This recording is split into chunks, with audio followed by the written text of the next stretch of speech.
Praise lord. దేవుని ప్రశస్తమైన నామమునకు మహిమ కలుగునుగాక.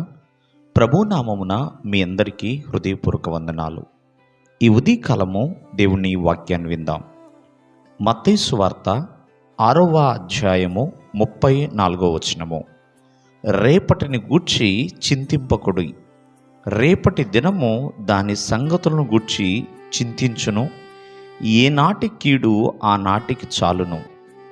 ప్రేమైన వర్లరా, మనిషి జీవితంలో రేపేమి జరుగుతుందో, ఆ మరుసటి రోజు ఏమి జరుగుతుందో, ఆ పై మరుసటి రోజు ఏమి జరుగుతుందో అని ఆలోచిస్తూ ఉంటాడు. అంతేకాదు, ఆలోచిస్తే పర్వాలేదు, ఆ ఆలోచన చింతల్లోనికి తీసుకువెళుతుందండి. ఏం జరుగుతుందో అంటూ టెన్షన్ పడిపోతూ ఉంటారు. కానీ ప్రభువు రాజ్యములో ప్రభువు ఎదుట మనము నిలుచున్నప్పుడు రేపటి దినము గురించి చింతించాల్సిన అవసరం లేదు. ఆ రేపటి దినమంట దాని సంగతులను గూర్చి చింతిస్తుందంటండి. కాబట్టి ఏనాటి కీడు ఆనాటికి చాలును అని దేవుని యొక్క వాక్యం సెలవిస్తుంది. కాబట్టి బైబిల్ గ్రంథం సెలవిస్తుంది కదండి, మీ చింత యావత్తు కూడా నా పైన వేయండి అని. కావున ప్రతి ఒక్కరూ ఎవరి గురించి ఆలోచించాలి? ఆ దేవాది దేవుని గురించి ఆలోచించాలి. పైవచనాలు రాస్తున్నాడు, మొదట ఆయన రాజ్యాన్ని, ఆయన నీతిని వెతకండి. అంటే మనిషి జీవితంలో చింతలు ఏమొస్తాయంటే, ఏమి తింటామా, ఏమి త్రాగుతామా, మరి రేపు భోజనం పరిస్థితి ఏంటి అంటూ ఇలా ఎన్నో రకాలుగా మానవ జీవితంలో ఎన్నో చింతలు ఉన్నాయి, ఎన్నో బాధలు, ఎన్నో బంధకాలు, ఇటువంటివన్నీ ఏర్పడుతూ ఉంటాయి. వాటి గురించి ఆలోచించకుండా ప్రభువు వైపు చూస్తూ ప్రభువు మీద ఆధారపడినప్పుడు, మొదట స్థానము ప్రభువుకి ఇచ్చినప్పుడు ప్రభువు ఏర్పాటు చేస్తాడు ఖచ్చితంగా.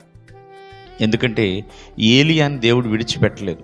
కాకుల చేత ఆహారాన్ని పంపించిన దేవుడండి, కాకుల చేత. ఎందుకనంటే దేవుడు తను నమ్మిన వారిని ఏ దినము కూడా విడిచిపెట్టడు.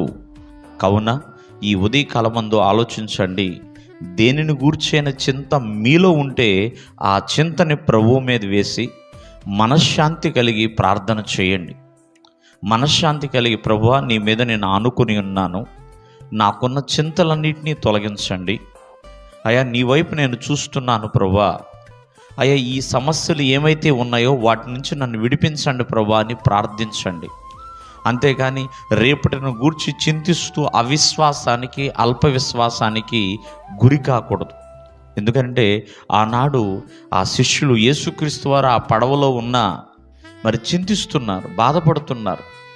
ఇంకా ప్రభువా మీకు చింత లేదా అని ప్రభువునే అనుకుంటున్నారు, అడుగుతున్నారు. కావున ఈ ఉదయకాలమందు చింతలన్నీ ప్రభువు మీద వేసి ప్రభువు మీద ఆధారపడి ప్రార్థన చేసినప్పుడు దేవుడు మీకున్న చింత యావత్తు కూడా పూర్తిగా తొలగిస్తాడు. దేవుడు మిమ్మల్ని ఆశీర్వదించునుగాక. ఆమేన్.